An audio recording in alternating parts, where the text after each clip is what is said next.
judgment on Babylon.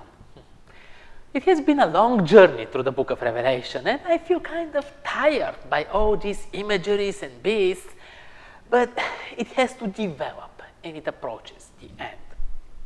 Our earth and humanity are exhausted and tired as well. We want this controversy to end, but restoring justice is not so simple. Babylon, with its systems of power and influence, is coming to its end. And the last time we spoke of Babylon was in chapter 14, verse 8, where one of the three angels, announced that Babylon is fallen. Last week we talked about the 7 plagues, where in the 6th plague, the waters of Euphrates were dried up, which meant that there is no more popular support for the ancient city of Babylon, or the end-time city of Babylon. And in the 7th plague, the great city Babylon is shattered by an earthquake and is divided into 3 parts. Now, we're in chapter 17 and 18, and John sees it in much more detail. How is this collapse of Babylon happening? It has been a long game with strategic alliances, with the ultimate goal to blurry the knowledge about God, create perceptions of realities, form moral norms that are more suitable, strategic plays to make it more believable, more acceptable, building alternate systems to gods that are presumably superior. But here we see it described as a great harlot, whose deeds and shame are being revealed. So John is invited by the angel to go, and he will show him the judgment of the great harlot who sits on many waters. Babylon here is presented as an apostate religious entity.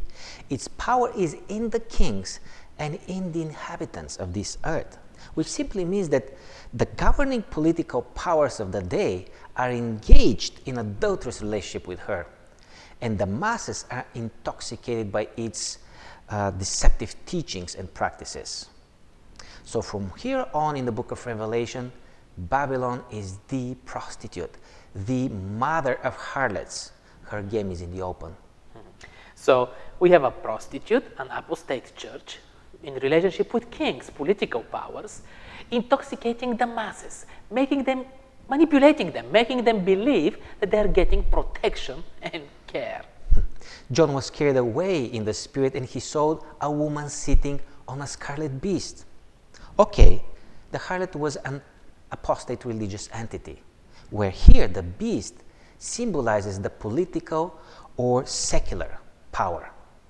This is something new. Before, we always saw a religio-political power working as an integrated entity. She is also riding on the beast, which first of all points out to her individual identity, but also to her leadership and dominance over the political and secular powers. And let me hurry here and say that we're talking about events in the future.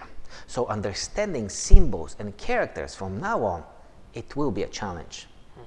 This is an interesting nuance here, the dominance expressed by the woman riding the beast. You think that a scene with a harlot and a beast with 7 heads and 10 horns will not be so difficult to understand, but reading through all the details and explanations in chapter 17, things look actually confusing. But anyway, let's keep going. Yeah, the scarlet beast. Let's identify who he is. The lesson goes in much more details, but makes a reference to chapter 13 in Revelation, where we find almost word-to-word description of this beast who was wounded and now has healed from this mortal wound. What we understand is that this harlot will be in union with this recovered beast, representing the union of religion and politics, as it was the same in the Middle Ages. This paints a dark picture for the faithful ones. It's interesting how the beast itself actually represents a combination of things. The 7 heads are actually 7 hills, who are 7 kings. And the beast once was but now it's not, and is yet to come. And this actually is an eighth king. Anyway, the things that we can identify are the main world powers through history, from Egypt, Assyria, Babylon, Media, Persia, Greece. These are the 5 fallen at the time of John. Then we have the Roman Empire. This is the one who is at the time of John, and the one coming after is the religious Rome. There are also lots of details and parallels describing the apostate Christianity counterfeiting elements from the Old Testament sanctuary and also the symbolism of the priests.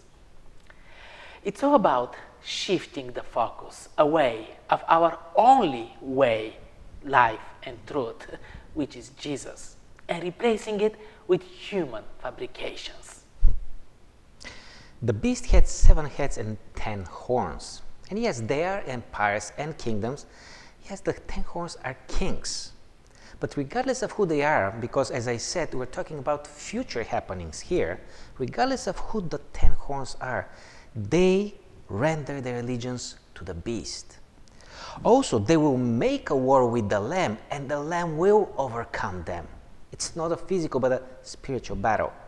And this is also another reference to the battle at Armageddon that we introduced in chapter 12, verse 12 to 17. And this is how the judgment over the great city of Babylon is to be unfolded. At the end, they will turn against each other. The beast and the kings will hate the prostitute. They will eat her flesh. This is a total collapse of the systems that built and sustained human societies. The end is near. Join us next week for wrapping up the study of Revelation with the lesson, I make all things new.